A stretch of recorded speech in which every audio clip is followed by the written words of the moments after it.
Bagaimana kita building trust? Batu yang pertama. Bagaimana kita building trust? Dari orang tidak percaya bisa jadi percaya kepada kita.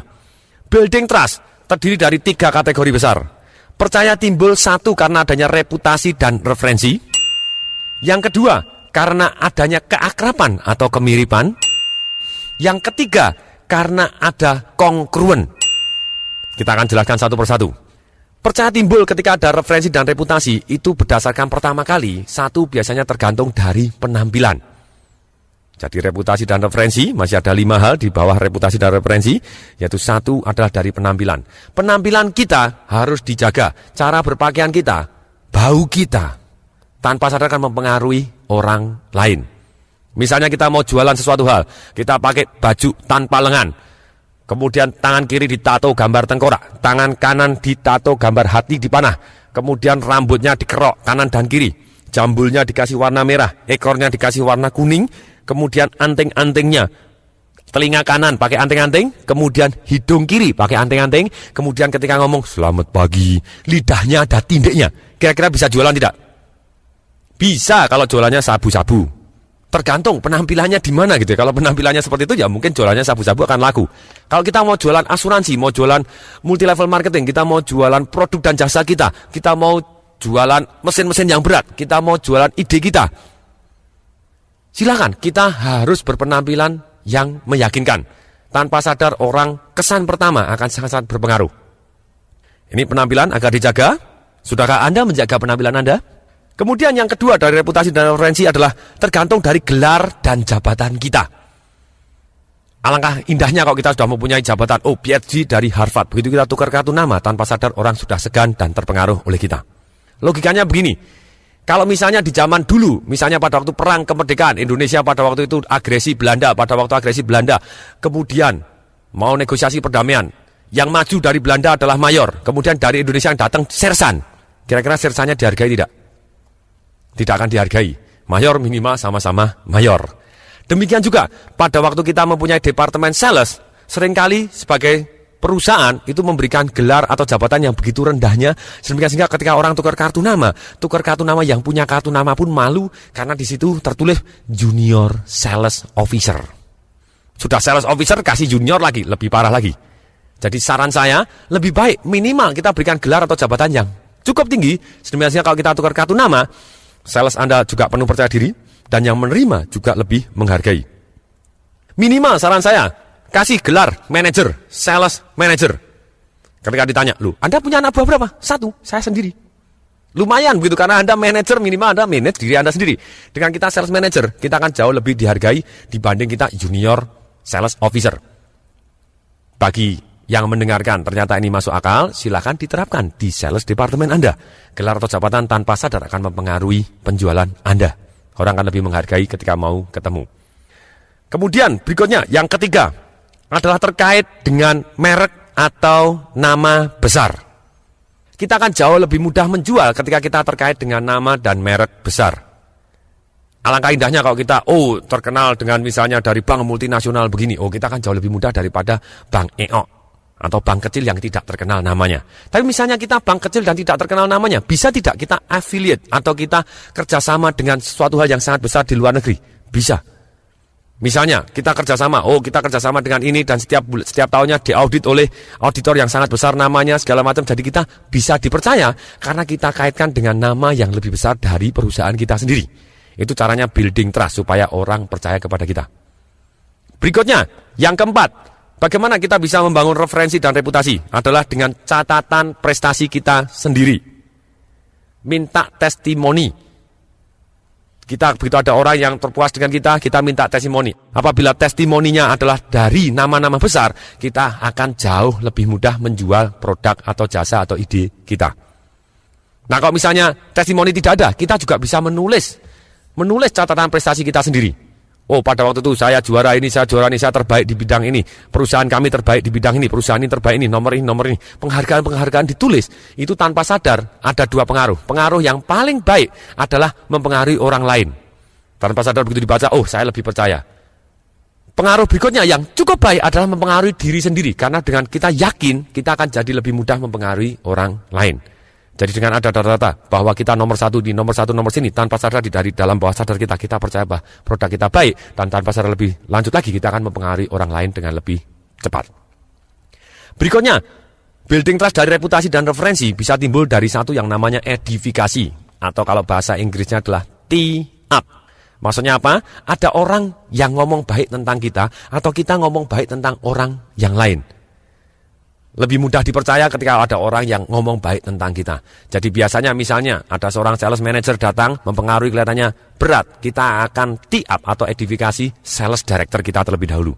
Kita ngomong, Pak, sales director kita ini adalah orang yang luar biasa, Pak. Dia akan besok luar biasa sekali. Atau kita akan puji dia bahwa dia lulusan dari mana, semuanya ini hebat, luar biasa. Wah, ini calon orang yang sangat-sangat kaya, sukses, luar biasa. Dia pemiliknya, dia apa, segala macam. Sekali waktu, Pak, boleh ketemu makan siang?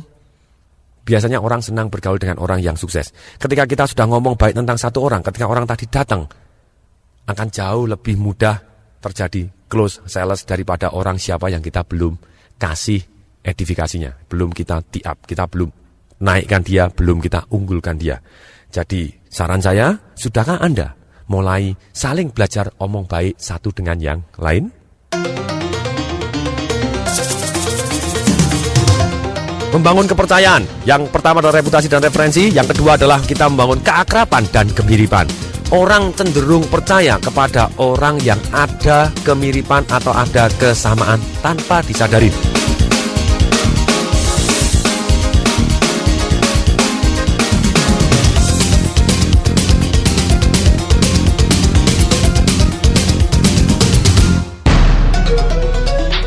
Sales-sales yang paling top di dunia selalu mempunyai ilmu untuk membangun kesamaan tanpa disadari sehingga orang percaya terhadap dia.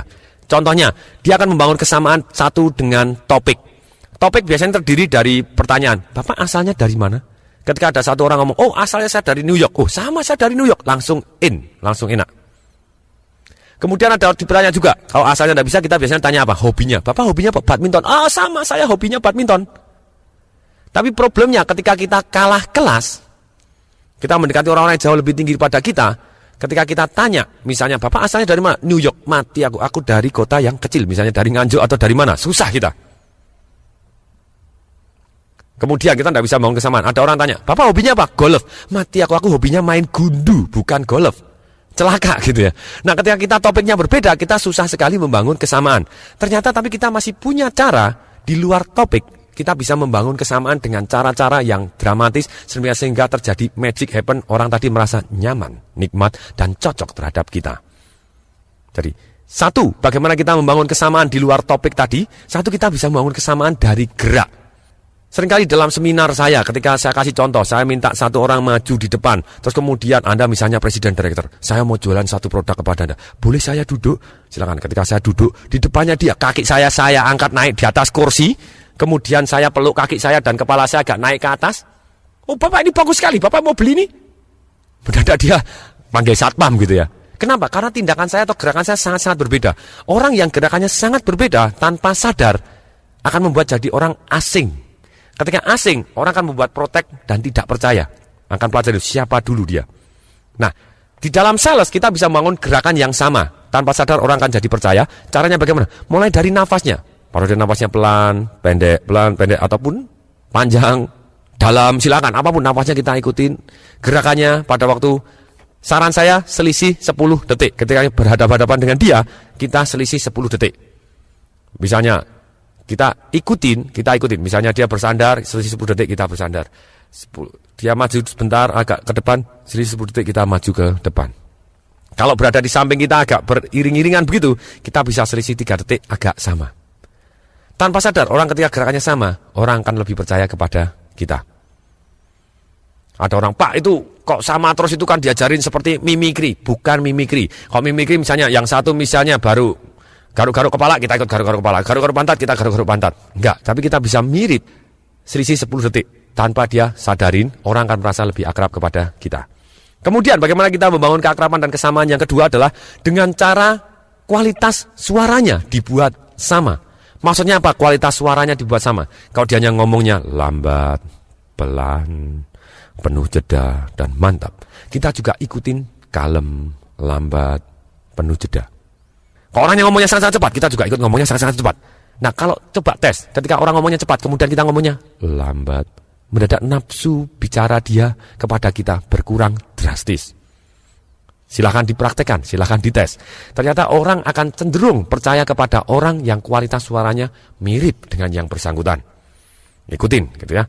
Kemudian berikutnya, selain kualitas suaranya, juga pilihan katanya. Pilihan katanya begini, kalau orangnya ngomong, saya mau cari barang-barang yang fantastis. Kita tidak bisa ngomong, Pak, ini barang-barang kita hebat. Lain, otaknya nggak nangkep. Kalau dia ngomong ceritanya, saya suka yang indah. Oh, ini bagus, Pak. Nggak nangkep. Kalau dia ngomong indah, kita indah. Kalau dia ngomong, saya senang memandang dari jauh begini. Oh, Bapak bisa pandang dari sini. Oh, dia langsung cocok gitu ya. Oh, kita ngomong misalnya, orangnya ngomong, Bapak, saya suka memandang ini dari sudut sini. Kemudian Bapak ngomongnya gini, silakan dengarkan, Pak. Pandang dengan dengarkan. Lain channel gitu ya. Kita tidak bisa. Tipe komunikasi ke otak manusia lain-lain. Kita harus pilih pilihan kata yang sesuai dengan tipe komunikasi ke otaknya masing-masing. Kalau tipe komunikasi ke otaknya ada satu orang yang tipenya misalnya penglihatan, ya kita akan menggunakan kata-kata yang akses ke matanya dia. Caranya bagaimana? Kita lihat dia menggunakan apa. Oh, saya suka pemandangannya, saya suka warnanya, bentuknya, merah, kuning, hijau, biru. Nah, kalau ketika dia ngomong seperti itu, ya kita akan ikutin sama, Pak, bentuknya, ini warnanya, ini ada yang merahnya, ada kuningnya, ada hijau. Sama persis kata-kata yang digunakan. Ketika orang tipe pendengaran, dia ngomongnya biasanya nadanya mulai bergelombang. Dengan demikian, saya sangat-sangat suka pelajaran ini. Apakah Bapak Ibu juga suka pelajaran ini? Silakan tolong didengarkan. Nah, kalau ketika sudah ngomongnya seperti itu, tipenya bliut-bliut itu nadanya, plus minus dia adalah tipe pendengaran, kita akan menggunakan kata-kata yang sesuai dengan tipenya dia. Kedengarannya. Kemudian juga ada tipe yang berikutnya adalah tipe perasaan. Penglihatan, pendengaran, dan perasaan. Perasaan biasanya orang yang ngomongnya mantap, penuh jeda, dengan nada yang rendah. Seperti saya sekarang ini. Bapak Ibu bisa merasakan perbedaannya. Nah, kalau dia ngomong lambat, kita juga ikut ngomong lambat di awalnya. Terus kemudian kita menggunakan bahasanya dia, bahasa perasaannya dia. Dia menggunakan ciri-cirinya, dia menggunakan pilihan katanya yang jelas sekali. Rasanya, saya senang nyaman, saya suka gerak, saya suka baunya ini, rasanya begini. Ketika dia menggunakan kata-kata seperti itu, kita juga menggunakan pilihan kata yang sama, dengan nada dan kualitas suara yang sama. Tanpa sadar dia akan merasa akrab. Jadi dengan dia akrab, merasa mirip, mendadak magic akan happen karena dia merasa cocok dengan kita tanpa disadarin. Persis seperti kalau kita setel televisi. Kalau misalnya televisi kita ada channelnya, ada channel yang namanya RCTI, ada Indosiar, ada Metro TV, ada TV 7, misalnya ada Antv, silakan. Nah, kalau misalnya ternyata dia adalah orangnya hobinya nonton Metro TV, kita pasang iklannya di mana? Sama, pertanyaan yang bodoh sekali. Pasti jawabannya adalah kita akan pasang iklannya juga di Metro TV. Karena itu yang dia lihat. Sama, ketika orang sedang channel dia ngomongnya pakai penglihatan, kita akan ngomong dengan bahasa penglihatannya dia. Akibatnya akan lebih mudah masuk kotaknya dan merasa akrab dan dia cenderung lebih percaya kepada kita. Kemudian ada orang bertanya juga, Pak, lah kalau saya mirip terus bagaimana? Kalau orangnya loyo, apakah kita juga loyo terus? Tidak, kita bisa menggunakan satu strategi adalah satu yang namanya pacing kemudian leading. Maksudnya apa? Kita ikutin terlebih dahulu, baru kita pimpin berikutnya. Banyak orang sulit sekali ketika mengajak anaknya atau meminta anaknya untuk minum obat yang pahit. Karena mereka seolah datang dari planet Mars langsung ngomong kepada anaknya, ibu-ibu gitu langsung ngomong, ayo minum obat pahit, ini obatnya. Ada dua macam. Satu, dia jujur tapi maksa. Ini pahit tapi harus minum. Nanti kalau nggak minum nanti sakit bagaimana? Nah, dia menggunakan gitu. Anaknya kaget ini. Seolah-olah dari planet sebelah mana gitu. Orang tuanya datang seperti itu. Tidak ada kesamaan sama sekali. Jadi anaknya cenderung tidak percaya kepada orang tuanya. Kemudian, yang kedua, bisa jadi dengan menipu. Ini obatnya enak ini. Begitu diminum, apa jadi? Buah! Nah, kalau sudah terjadi seperti itu, anak semakin tidak percaya. Begitu besok ngomong ibunya, enak ini, langsung lari lagi, enak lagi, dia tidak percaya. Nah, caranya bagaimana? Kita bisa menjual, anak kita bisa minum obat pahit dan berebut. Caranya sederhana, kita ikutin terlebih dahulu. Kalau dia mainan boneka, kita ikut mainan boneka. Pada waktu mainan boneka, kita ikut tingginya setinggi dia, kita gerakannya. Dan baru kita ngomong, obatnya ini pahit, tapi sudah dikasih madu. Oke, sekarang yang minum obat harus teman-temannya dulu. Siapa temannya dulu yang harus minum obat? Dia akan ngomong, Po. Wah, ternyata po. Po yang warnanya apa? Merah, misalnya gitu. Oke, kita pura-pura. Po, mari kita minum obat dulu. Obatnya ini pahit tapi sudah dikasih madu jadi tidak begitu pahit. Po, mari kita minum obat biar cepat sembuh. Oke, kita sendiri yang jawab. Oke, pura-pura. Pura-pura. Oke, siapa yang mau jadi juara berikutnya? Begitu anak kita mau angkat tangan, kita buat penasaran lebih dulu. Tunggu dulu. Sekarang temennya yang lain dulu, Tinky Winky. Nah, Tinky Winky dulu. Mau pura-pura, akhirnya dia penasaran dan dia akhirnya mau dengan ceria. Jadi kita bisa ikutin dulu, kemudian kita pimpin ke arah yang kita mau.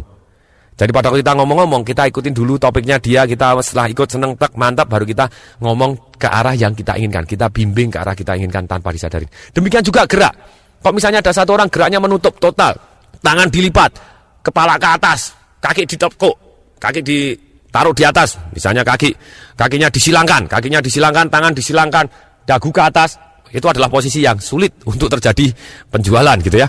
Nah caranya bagaimana? Ya kita ikutin dulu, bukan berarti terus kemudian kalau kakinya dia di atas meja, kita ikut-ikutan kakinya di atas meja, enggak gitu ya. Tapi kita duduknya juga agak menjorok ke belakang, kita juga agak menyilangkan tangan, sebentar, selisih 10 detik. Setelah berapa saat kita akan leading dia. Caranya bagaimana? Kita akan maju ke depan dan kita akan menunjukkan satu barang. Bapak silahkan Pak, bisa dilihat dulu barangnya ini. Nah tanpa sadar dia akan maju juga. Kalau dia maju tanpa sadar posisinya akan membuka. Sudah kena leading, sudah kena pimpin, penjualan akan jauh lebih mudah terjadi. Cara building trust yang ketiga adalah kita harus kongruen. Jadi setelah reputasi referensi, yang kedua adalah akrab dan mirip, yang ketiga adalah kongruen. Maksudnya kongruen itu apa? Maksudnya kongruen adalah apa yang kita katakan, ekspresinya sungguh-sungguh dan orang bisa merasakan getaran emosi kita bahwa kita benar-benar yakin. Contohnya begini, orang akan percaya ketika menghadapi orang yang ekspresinya benar-benar bisa dirasakan sungguh-sungguh. Salah satu contohnya adalah ketika misalnya kampanye presiden. Ada presiden yang ngomong dengan sangat-sangat bagus, tapi pada waktu akhirnya saya bersumpah begini, tapi di akhir ujungnya dia tersenyum. Susah sekali, karena ekspresi ketika orang bersumpah harus menunjukkan keseriusan. Ketika orang bersumpah, ujungnya senyum, tidak bagus. Itu yang salah mestinya yang advertising agensinya begitu ya. Jadi presidennya nggak salah, karena dia mungkin diperintahkan juga harus senyum, harus begini. Nggak bisa pada waktu orang bersumpah. Coba bayangkan, saya kasih tahu, kongruen atau tidak. Misalnya begini, saya bersumpah, saya basmi korupsi. Orang langsung ketawa begitu ya. Nggak bisa kalau orang ceritanya benar-benar dia berjanji untuk membasmi korupsi atau apa, dia harus tunjukkan kesungguhannya dia. Jadi dengan sangat mantap, dia serius, wajahnya serius, dan orang akan percaya. Ini yang namanya kongruen. Ketika orang kongruen, gunung pun pindah, apalagi cuman manusia biasa. Apakah orang harus jadi pembicara baik baru dia bisa jadi salesman yang bagus? Belum tentu. Mahatma Gandhi, dia bukan pembicara yang baik. Mother Teresa, bukan pembicara yang baik. Tapi ratusan juta orang di dunia ini ngikut mereka. Mother Teresa bangun rumah sakit di India, dapat membangun sekian juta US, banyak orang nyumbang, mempercayakan uangnya, karena dia percaya bahwa Mother Teresa akan menggunakan uangnya untuk membangun rumah sakit. Mahatma Gandhi bilang, jangan pakai kekerasan. Orang tidak pakai kekerasan, itu luar biasa sekali, sekian ratus juta orang ikut dia. Ketika orang kongruen buat apa yang dia omong dan diekspresikan, mantap sekali, tanpa sadar orang akan ikut. Jadi, Anda kalau mau menjadi sales, coba perhatikan terhadap ekspresi Anda. Ketika Anda presentasi, perhatikan, wajah Anda senyumnya begini, pada tempatnya tidak. Kalau tidak pada tempatnya, lebih baik Anda tampil serius dan mantap. Sinar mata Anda bagaimana? Nyengirnya bagaimana? Belajarlah kongruen. Ketika belajar kongruen, kita harus belajar. Misalnya, kita ngomong sama-sama teman-teman sendiri, kita ngomong bahwa produk ini bagus. Atau bagaimana kita presentasi. Harus ada terus dan kita berlatih bagaimana kita ekspresinya. Orang bisa merasakan kesungguhan kita. Jadi saran saya, teruslah berlatih sehingga orang bisa merasakan bahwa Anda betul-betul tulus dan sungguh-sungguh yakin terhadap produk Anda.